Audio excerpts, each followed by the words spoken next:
Look back over the past, with its changing empires that rose and fell, and you can foresee the future too.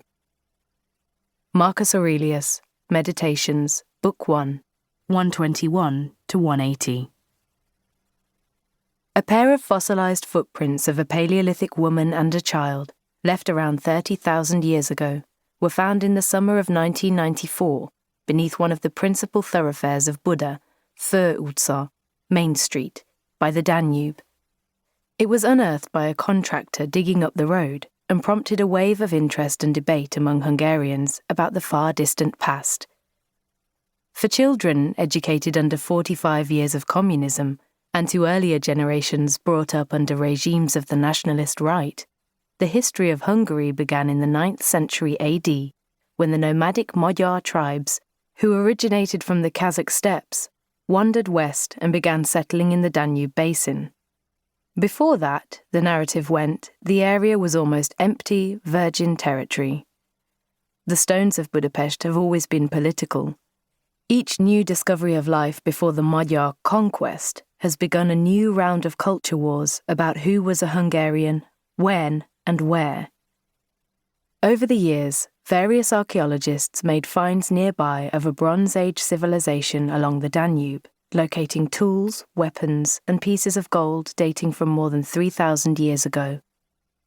During the 8th to the 5th century BCE, the nomadic Scythians, originally from Central Asia, built temporary villages in present-day Budapest. One of their offshoot tribes were the Pannons. Proof of the first semi-permanent settlement was made in the mid-1990s. A fort built around 550 BCE on what is now Gellert Hill, on the northern reaches of Buda, by a Celtic tribe known as the Everyski. It had a commanding view of the great sweep of the river. Little is known about the Ereviscans or their language, but it is believed that they called their tiny settlement, on mineral springs perfect for bathing, Ak-ik, meaning warm water.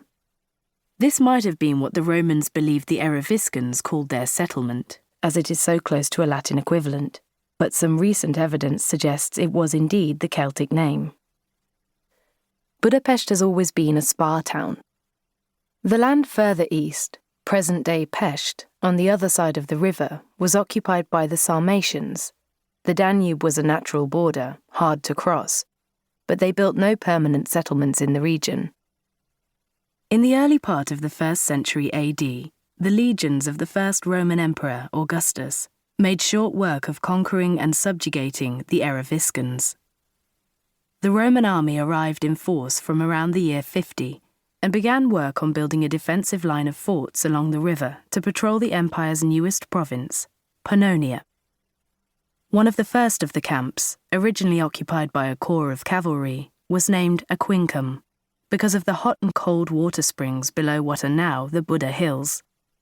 Around the year 90, the Romans reinforced the settlement and began to build a significant camp for the legions.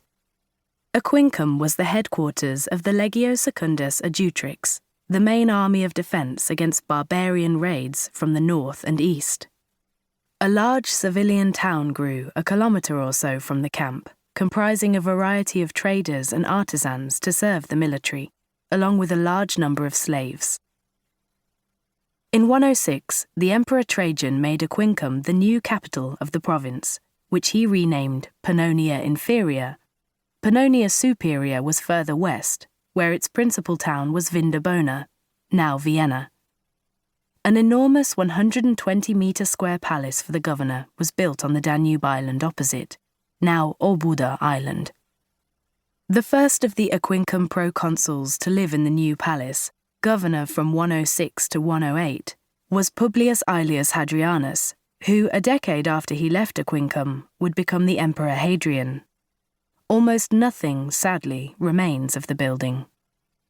In the late 1940s, the Soviets, during the early days of their East European empire, laid the concrete foundations of a shipyard over it.